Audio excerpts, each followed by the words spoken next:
Bonjour à toutes et à tous, bienvenue dans la cuisine du Palais des Saveurs.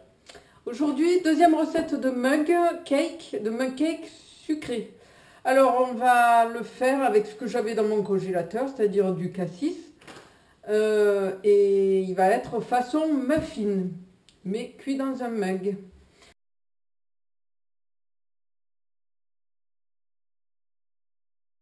Pour un mug, il vous faudra 3 cuillères à soupe de farine, une pincée de levure chimique, 2 cuillères à soupe de sucre, un sachet de sucre vanillé, une cuillère à soupe d'huile d'olive ou de colza, 2 cuillères à soupe de lait et une grosse cuillère à soupe de myrtille ou, en l'occurrence pour moi, de cassis. Comme vous avez pu le voir dans la première recette de mug que je propose sur ma chaîne vidéo, les mug cakes sont très simples à réaliser. Personnellement, je commence à faire la préparation dans un bol, de manière à ce que quand je transvase le tout dans le mug, il n'y ait pas de coulure qui pourrait faire un aspect inesthétique.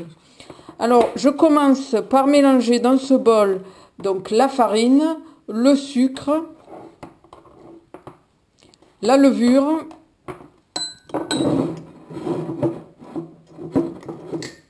le sucre vanillé,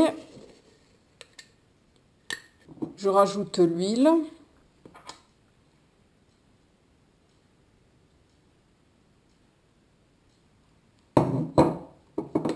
et le lait.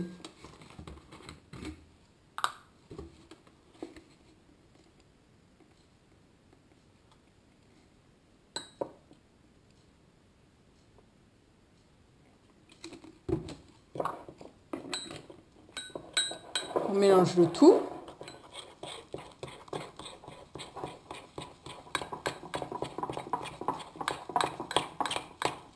On obtient, comme on peut le voir, une pâte assez épaisse quand même.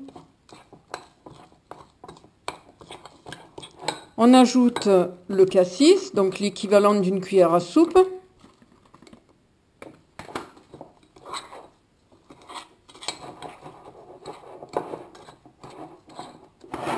On met le tout dans le mug.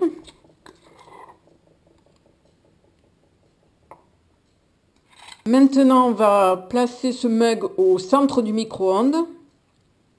Cuire 1 minute 30 à 750 watts, quitte à rajouter 30 secondes si la pâte est encore trop liquide au fond du mug. On laissera reposer 5 minutes avant de déguster si on y arrive. Je vous retrouve tout de suite. Donc voilà l'aspect que ça a une fois cuit. Je vais montrer maintenant la texture en y plongeant la cuillère. Voilà. Donc je vous invite à déguster, à me dire ce que vous en pensez. Voilà, vous avez vu une recette très facile à faire, très rapide, qu'on peut décliner avec n'importe quel fruit. La recette de base l'indique avec des myrtilles, mais on peut faire comme moi avec du cassis, pourquoi pas des framboises, des pépites de chocolat. Enfin voilà. Si la recette vous a plu, eh bien je vous invite à laisser un commentaire juste en dessous de la vidéo. Et pourquoi pas vous y abonner et pourquoi pas la faire connaître, à la faire partager avec vos amis passionnés de cuisine aussi. Voilà, je vous souhaite de passer une bonne soirée. Je vous dis à très bientôt, mercredi ou samedi, sur la chaîne du Palais des Saveurs. Bon appétit!